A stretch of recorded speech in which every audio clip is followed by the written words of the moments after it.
I think Slowbro in Pokemon Unite has one of the best defender kits in the game. I just think that people don't necessarily know that quite yet. So in this video, we're going to go over his stats, his skills, and then some cool tricks that you can do with Slowbro in order to get the most out of him. And I thought I knew a lot about Slowbro, but now I know even more after doing some research here. So let's just get started here with some of his skills. Oh, I love Slowbro so much. He makes me so happy. So Slowbro starts as Slowpoke, and he has two skills. He has Slack Off, and he has Watergun.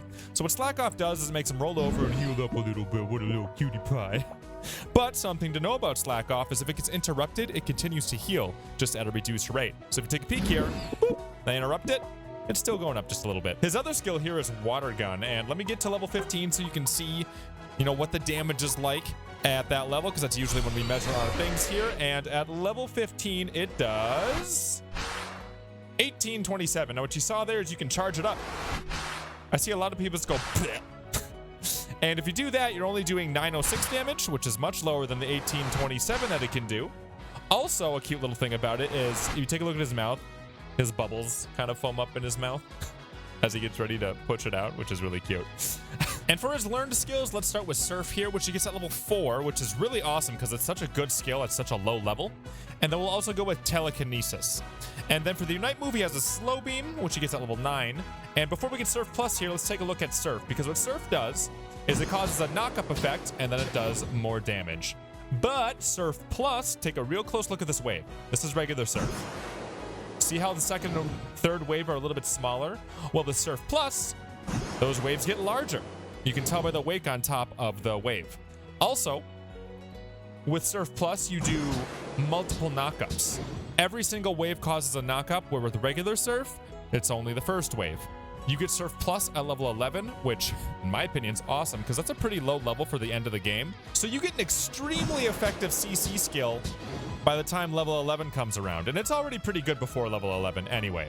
It does about 2,151 damage, which in the land of Substitute Doll is pretty good. I'm pretty happy with that on a tank. Other cool things it does is it helps you move forward so you can run away or you can run towards someone to catch up to them. Surf also causes a slow, but it's a little bit easier to see that slow with the regular Surf, because with Surf Plus, they just get obliterated and they keep getting knocked up in the air. And lastly, it also goes through walls in case you want to do damage that way, which makes it really nice if you want to go ahead and get a cheeky little snipe here on Zapdos. But now on to Telekinesis, because Telekinesis is one of the coolest skills in the game, and there's a functionality to it that is listed right in the description, but I never see anybody ever use it, and it's really powerful. So Telekinesis, what it does, you shoot out a beam, it grabs an enemy. After you grab them, they're up in the air for 2 seconds, and then they get put back down. They're stunned while this happens. Also, a couple of things to know about Telekinesis is while they're up in the air, they're not going to take damage from things that hit on the ground. So if you have a Talonflame on your team and they're running Fly, they cannot hit this Substitute Doll while it's up in the air.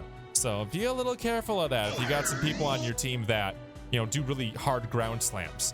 But something really cool about Telekinesis that I never see anyone ever use is, take a look at this. Did you know you can pull people towards you? Nobody does this. You know how many cool places you could do this? Oh my god, I can't even begin to express how many. Like, you could be in the jungle, be like, okay, this is mine now, I'm gonna take it and then finish it even though you just tried taking it. Another really cool area is down over here, where a lot of people try to defend their second goal zone.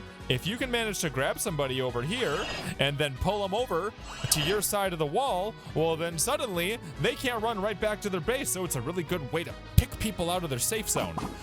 Other really cool areas to do this. Here, let me show you how cool this can get. Let me bring Charizard over here. Like, let's say you're sitting here trying to defend your area and you see somebody, or you just think somebody's in the tall grass, where you're like, whoop, got you, and then you can pull them over that whole thing.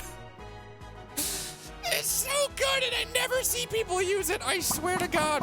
Slowbro players, you have such a gift, and it's just sitting right there. All you got to do is tap it again while they're up in the air, and that's how you pull them. The big caveat here is that you just need to make sure you got room for the person to be pulled, because if I try doing this, he's not coming. He's just going to get smashed up against it. So make sure you got a little bit of room here.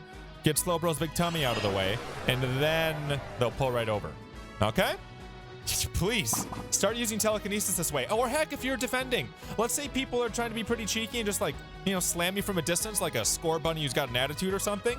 Just take that little rabbit, grab him, and pull him into your zone. Next thing you know, you got rabbit feet for dinner. Oh my god, I love telekinesis. It's such an awesome skill.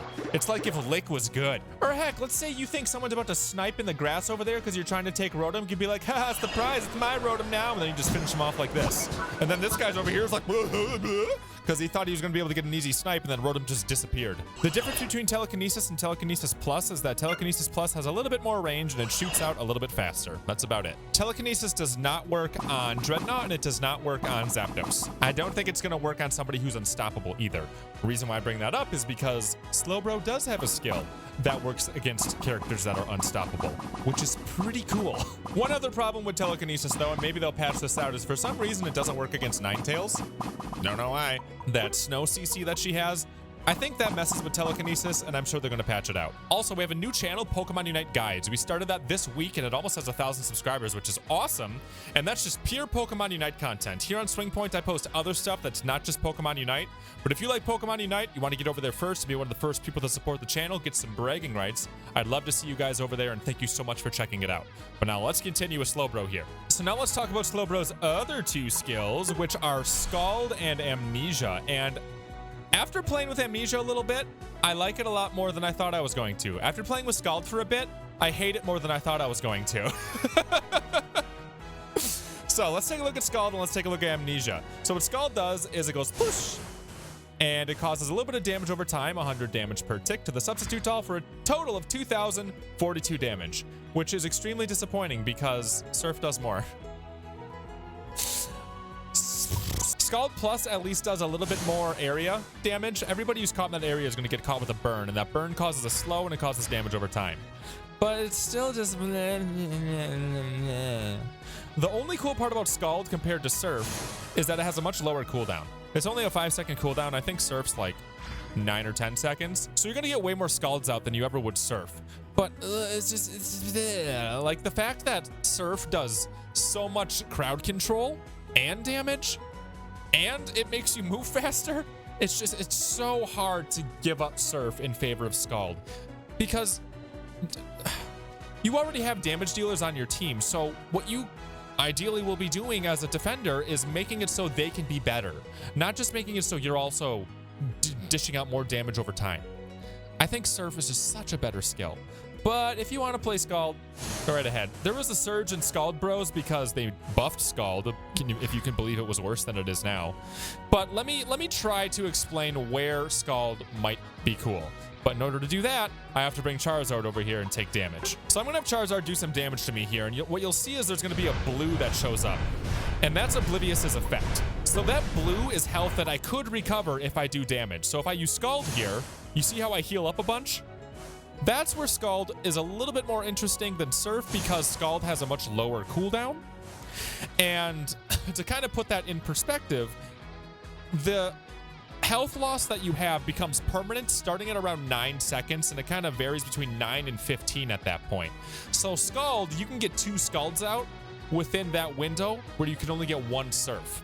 So you have more of an opportunity to recover your health with Scald than you do with Surf. That's the only real advantage that Scald has over Surf. In my opinion, not worth it. One other thing that happens with Oblivious is when you do damage to an enemy and you start healing, the enemy that you did damage to loses special defense. So they're actually a little bit more vulnerable, maybe not necessarily to you because you already used your skill, but to everybody else on your team. And now something that's insanely cool about Oblivious is that it heals based off of a percentage of how much you have lost. So basically what that means is the bigger that blue bar is, the more you're gonna heal.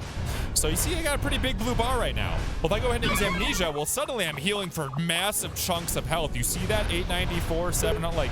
It heals based off of a tick. So tick, tick, tick, tick.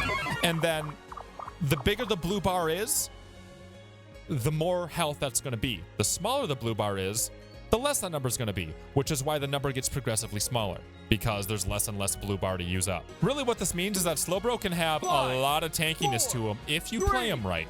And to be clear, that health recovery that Slowbro gets is only within that blue bar.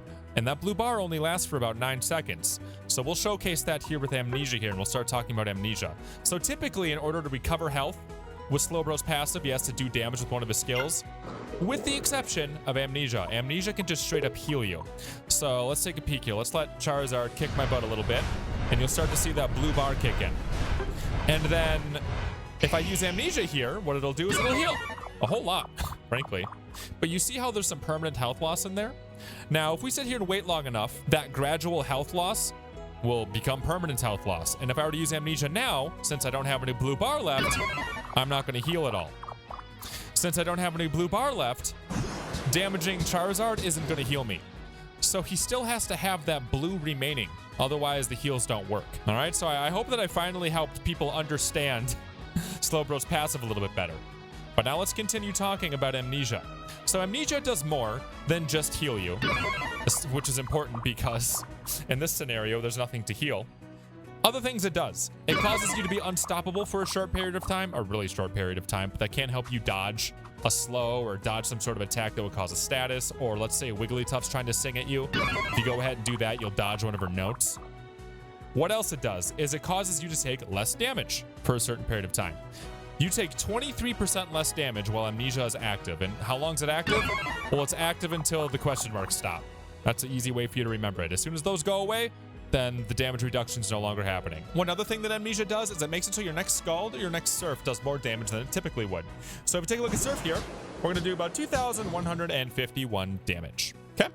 Well, if we go ahead and use Amnesia and then use Surf, we will do 2,364 damage. So it's about a 10% increase to your Surf.